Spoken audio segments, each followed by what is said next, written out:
Hi everyone, my name is Oscar Lopez. Today I'm going to share my proposal for a trauma informed CBT group design for adults experiencing homelessness in an urban community.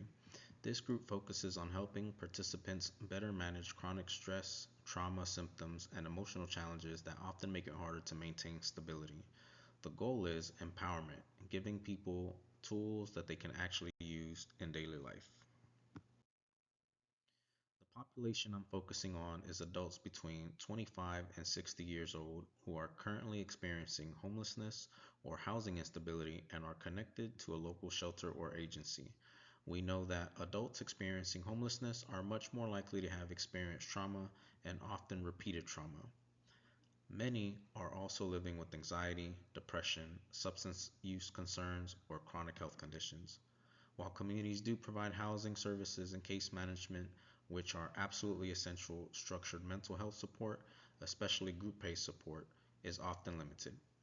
So, even when housing becomes available, untreated trauma and emotional dysregulation can make it really difficult to maintain stability.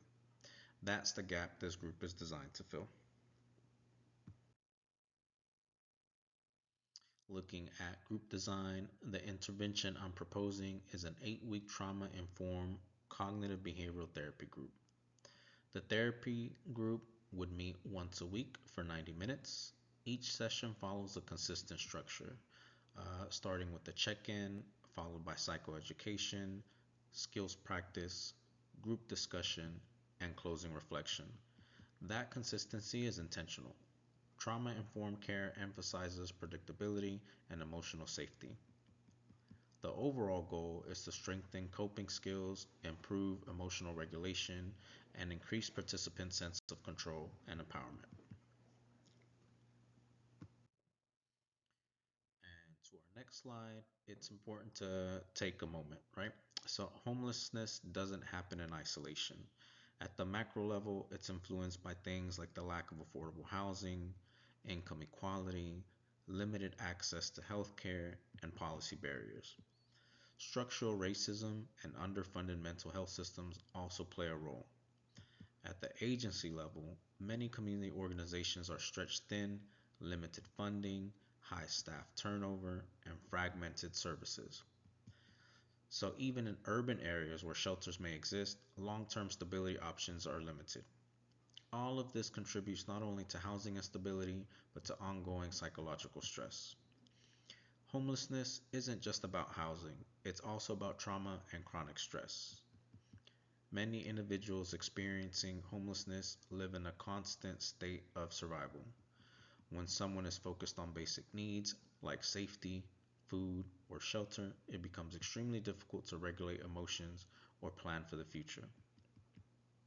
If trauma symptoms aren't addressed, they can interfere with maintaining housing, following through with appointments, or building trusting relationships. This group creates space to practice emotional regulation in a supportive, structured environment.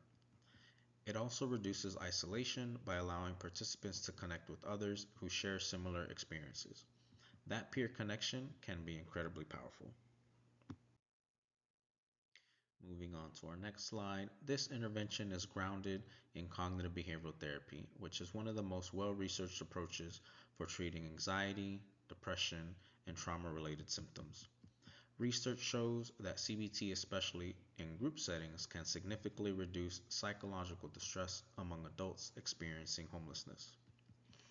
I'm also integrating trauma informed principles, meaning the group prioritizes safety, collaboration, choice, and empowerment. From a social work perspective, this aligns strongly with our professional values, the person in environment perspective, and strength based approach, and also a commitment to social justice. We're not just focusing on symptoms, we're acknowledging the systemic context while building resilience. To evaluate the group, I would use both quantitative and qualitative measures. Participants would complete brief assessments before and after the group to measure the changes in stress levels, coping skills, and emotional regulation. We would also gather participant feedback during the final session to understand their experience in their own words. Attendance and engagement would also be tracked. This mixed method approach ensures we're measuring real outcomes while also honoring participant voice. That's a key component of trauma informed practice. This group would collaborate closely with local shelters, case managers, and healthcare providers. Referrals would come directly from agencies already serving this population. The group complements housing and case management services by addressing the emotional and psychological barriers that often impact long term stability. By improving emotional regulation and coping skills, participants may be better able to engage in employment programs, healthcare services, and housing opportunities. In that way, the group strengthens the entire community support system. To wrap things up, this trauma informed CBT addresses a critical mental health gap for adults experiencing homelessness. It is evidence based, aligned with social work values, and designed to promote empowerment and resilience. By integrating structured mental health support with community agencies, we strengthen individuals and ultimately the broader community. Thank you.